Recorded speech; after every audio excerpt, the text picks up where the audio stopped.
eu gostava de saber, nós passamos por uma pandemia, né? Hum. E eu gostava de saber como é que a saúde integrativa se posicionou ou viu esta pandemia. Estamos a falar de uma coisa que é integrada, né? Lá está. Claro, Eu queria saber, não foi acho que era fácil. interessante, ver isso desse ponto de vista. Meu, quando chega o Covid, é óbvio, quer dizer, ninguém sabia muito bem com o que é que estava a lidar, não é? Sim. Mas estou a olhar para isto, mas o que é isto? Que bicho é este? Quais são as consequências disto? Agora é muito mais fácil de falar, de repente já estamos praticamente com 3 anos desta conversa e a verdade é esta. Há coisas básicas que são comuns a todas as pandemias. O que é um vírus? O vírus, tal como eu e como tu, é um... Bom, o vírus não é um ser vivo, mas é uma coisita cujo único objetivo é sobreviver. Qual é o problema? É que o vírus, para sobreviver, precisa de nós. O vírus precisa de um hospedeiro. Seja uma bactéria ou seja uma célula das nossas, os vírus só vivem dentro de células ou de bactérias, precisam de alguém para sobreviver. Tu morreres não é bom para o vírus. Se tu apanhas Covid e o vírus te mata, ele também morre. Então é não fixe para o Covid. Mau estar a matar negócio, pessoal. mau negócio. É um mau business, exatamente. Para ele é um mau negócio. A tendência natural de qualquer pandemia é chega agressiva e vai apaziguando até conseguir criar um meio termo de ter agressividade suficiente para ser transmissível, ou seja, haver uma multiplicação viral suficiente para continuar a sair pelas gotículas e se transmitir, mas ser suave o suficiente para não te matar, porque o que ele quer é proliferar, que é o que está a acontecer agora. Agora, quando tu me perguntas em relação ao Covid, começo-te a responder pelo fim. Neste momento, eu acho que já estamos a cair um bocadinho no exagero. Pá, e corro riscos de estar a dar esta opinião, ainda mais assim, porque está a ficar disponível, mas é o que é a minha opinião. Eu, por exemplo, eu acho que a história das máscaras temos que começar mesmo a fazer um desmame disto. Eu falo por mim porque eu trabalho num espaço de saúde e sou obrigado a estar de máscara todos os dias. A nossa exposição, e isto está mais do que provado e do que estudado, a nossa exposição uns aos outros é que vai criar uma adaptabilidade e uma adaptação entre nós e o vírus. É isto que vai tirar virulência ao vírus. Se me perguntares, mas eu estou com sintomas, tudo bem, põe a máscara, não vais andar aí a cuspir Covid em cima das pessoas. Ou uma pessoa que tem 80 anos, tem fatores de risco, põe uma máscara daquelas peões, está tudo fixe. Agora, no geral, não precisamos de andar com estas loucuras. Sabes que eu descobri uma coisa muito gira quando estive no Japão, que era bem antes do Covid. Os gajos, máscara, alguns no metro, estes gajos são uns tarados. E depois é que eu percebi, e porque me explicaram, porque tiveram que me explicar, que eu não cheguei lá, né? Estás a ver? Nós não temos um nível de civismo sequer que nos permite entender o que eles fazem. Eles andam de máscara na rua quando eles estão doentes. Exatamente. É potente, porque tu estás em Tóquio, está bem poluído, e um gajo olha e pensa, estes gajos acham que aquela máscara os vai salvar do fumo dos carros, estão malucos. Afinal não estão, eles são ultracívicos. Eles são instruídos desde a escola primária, deles, a usarem máscaras sempre que estiverem doentes. Já viste? Yeah. É outro nível. Eles andam descalços dentro da sala de aula. É? Eles descalçam-se à entrada das salas de aula. Ou então usam os sapatos próprios para... Claro, não, é que estúpido. Claro, eles andam descalços em tudo que é dentro de um teto, não é? Por isso que, para até eles a entrada da casa do Japão tem uma zona, que ele tem um nome, agora não me lembro do nome, mas tem uma zona própria em que tu entras. A ideia é ter sempre ali um espaço onde podes meter os sapatos. Entras, ali aquela zona é o único sítio onde tu podes andar calçado em casa, descalças-te e tiras. Se entraste descalço em casa, é uma falta de respeito. Claro. Estás a ver? Tipo, é completamente diferente a maneira deles pensarem e a nossa maneira de pensar. E tu sabes o quão eu me identifico com isso? Muito, eu identifico-me muito.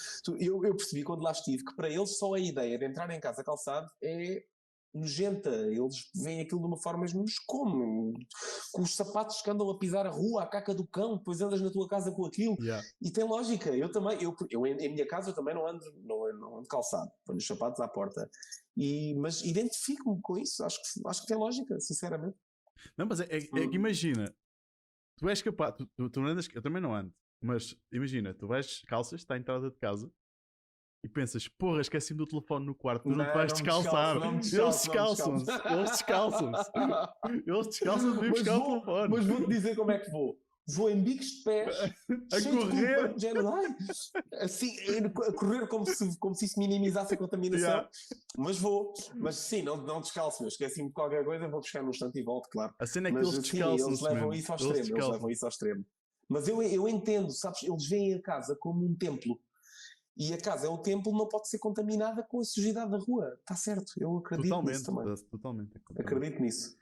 Mas estava-te a falar dos japoneses, nesta questão, só para fechar a história do Covid. Sem querer aprofundar esta história das máscaras, a questão é, o Covid é um vírus que não é ultramortífero. É um vírus que tem a sua virulência e que tem as suas características, mas que é um vírus direcionado a faixas específicas da nossa população. A quem? A pessoas que já estão, de certa forma não, de todas as formas, debilitadas em termos imunitários. Ou seja, pessoas que são doentes de risco, que têm diabetes, que têm hipertensão, que têm obesidade, que têm outro tipo de patologias, que têm cancro, que têm, sei lá, problemas cardiorrespiratórios. E o que acontece nessas pessoas é que a capacidade imunitária delas, não estando no seu melhor, não as consegue proteger daquele agente agressor, daquele agente patogénico naquelas circunstâncias. Então aqui a questão e a chave da questão em relação ao Covid ou a qualquer outra pandemia que venha é, nós como temos uma população cada vez mais doente, e isto falou-se e tem-se falado muito, isto não é a visão a perspectiva da integrativa, porque aqui nós falamos de integrativa, eu falo de saúde integrativa, mas isto é uma conexão de muitas áreas, da medicina integrativa, ou que chamam de medicina funcional, da psiconeuroimunologia, bom, a forma como estas áreas todas em bolo veem esta questão do Covid, eu acho que é bastante lógica para toda a gente, que é, se nós temos uma população que está cada vez mais doente, nós temos uma população que está cada vez mais predisposta a sofrer de pandemias, ou pelo menos que quando estas pandemias acontecem, nós tenhamos uma população suscetível a que a coisa seja muito mais séria e muito mais grave. E por isso é que o trabalho tem que ser feito da raiz. E isto tem que ser feito, tem que se mudar mindset.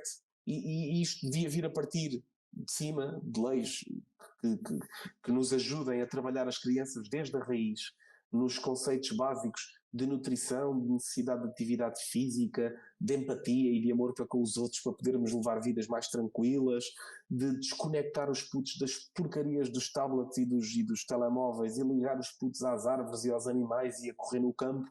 E se nós criarmos uma população de raiz que esteja muito mais ligada a estes conceitos básicos de saúde, tu podes acreditar que um bicho como o Covid vem e bate em ricochete. E a prova disso, e podíamos estar a falar disto numa perspectiva utópica, mas não estamos.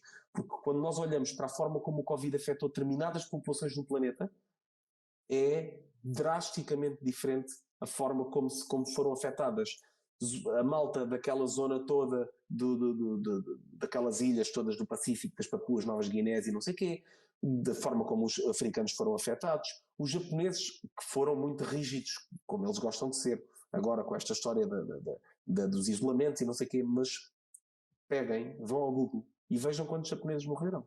Eles são 120 milhões, adiante já esta informação, e vejam quantos japoneses é que morreram. E isto tem que nos dizer alguma coisa, Diogo. Nós temos que aprender com esta porcaria, onde morremos à bruta, foi na Europa e foi nos Estados Unidos. Exato. Aqui é que se morreu à bruta. E é triste, mas é verdade. Pega, por exemplo, na Finlândia. Vão ver os números dos finlandeses. Os finlandeses são 5 milhões.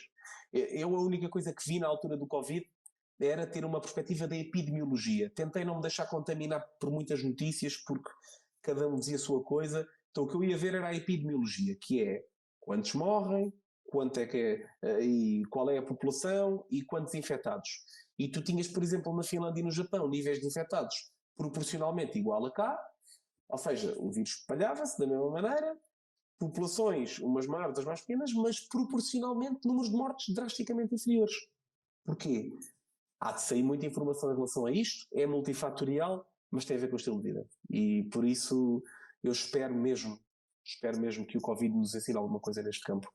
Mas estou cada vez mais desiludido porque parece que as pessoas ficaram com a sensação que isto só se trava com vacinas, e não estou aqui a dizer que as vacinas são boas ou más, a questão não é essa, a questão é que o estilo de vida também é um complemento, mas não é uma solução. A grande vacina é a forma como nós vivemos.